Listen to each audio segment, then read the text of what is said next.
Let's be real, Google Ads can feel confusing. One person is telling you to upload every single keyword variation under the sun, and another person saying, no, keep it simple, let automation do all the work.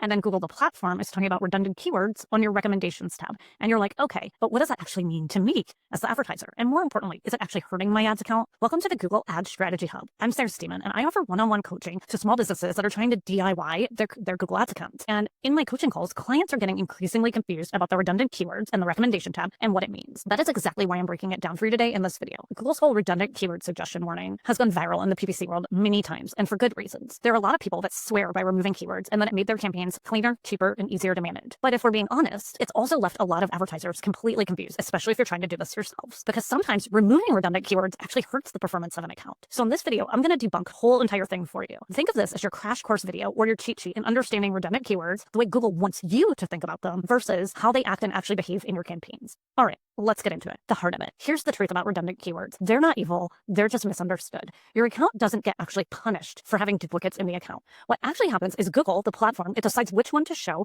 based on the auction dynamics, match type, and ad rank. And here's the kicker. The system is always learning from the signals that you're giving it. So if you've got 5 versions of the same keyword all competing with each other, your data gets split and that confuses the learning. In other words, instead of building one strong signal, you're actually spreading your signals thin. That is why Google calls them redundant, because in the age of broad match and smart bidding, it doesn't need all these variations anymore. Okay, now you understand that, but how do you actually fix it? So let me break it down as simply as I can. So the first step is I need you to get out of the old control everything mindset. That is really, really old school at this point. Let's be honest, when I first came into PPC, exact match actually meant exact match. It no longer means that. When I first got into PPC, we were taught to build out every single keyword variation and make sure we captured absolutely everything. But now Google's matching system is much smarter than that. It already knows that plumber near me and local plumbing services are the same intent. So if you're running both, you're not actually doubling your coverage. What you're doing is you're doubling the noise in your account. So the second step is to really focus on the intent, not syntax. We talk a lot about intent. So what you're going to do is instead of obsessing over every single keyword combination group, you're going to think about your keywords in terms of intent. For example, if you sell software, you might have CRM software and then want to have the keyword best CRM for small business. And then you might also want the keyword CRM tools because that's how people tend to search. But here's the thing, all of those are the same intent. So what you want to do is you want to pick one and then build your ad message around that and then allow the machine to do its thing. So the third step is I want you to monitor performance at the query level, not at the keyword level. So for example, we buy keywords. Keywords are what you put in to the Google Ads platform, but the query level, that's found in those search terms. So remember, the keywords are just the triggers or the container, as I like to put it. And the real insight is in what the people actually searched, the query. So that is where you're going to see if Google's matching is too broad or if you're missing that qualified traffic. The fourth step, and I know a lot of business owners that I talk to do have this fear. And what I need you to do is I want you to let go of the fear that fewer keywords equals less control or essentially not getting your ad shown when someone's searching that. I know that it feels counterintuitive. It feels like you're giving Google the keys or you're just trusting that it's going to match to that keyword. But you're not. You're simply simplifying your structure so that the machine can learn faster and make better decisions. All right.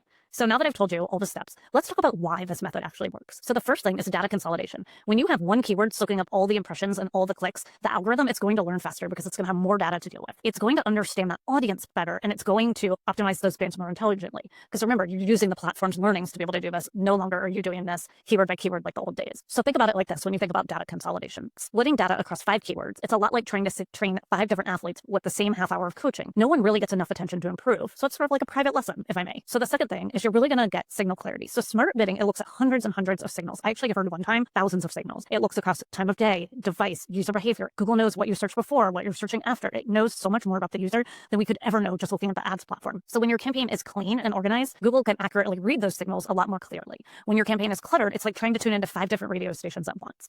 You're also going to benefit from auction efficiency. So when they're redundant keywords that they're all competing in the same auction, it can actually drive your CPC up. So you're the one driving your CPC up, not Google. And yeah, sometimes you're literally outbidding yourself. But wait, sometimes redundant keywords can help. And here's where it tends to get nuanced. Sometimes you put redundancy in as a strategic method.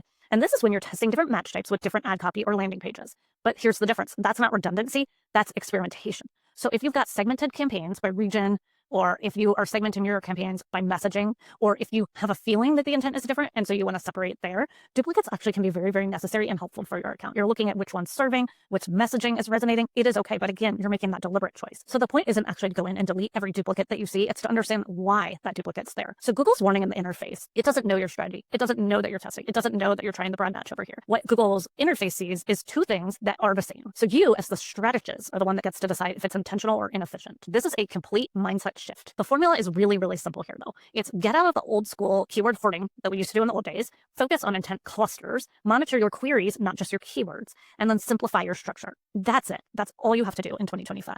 If you do that consistently, you're going to notice something. Your campaigns are going to start performing more efficiently, your reporting is going to be clearer, and your optimization decisions get faster and more efficient. Because the truth is, redundant keywords aren't really actually about the keywords. They're about mindset. Old PPC thinking says more keywords equals more reach, versus the modern PPC of 2025 and beyond says fewer signals equals better performance.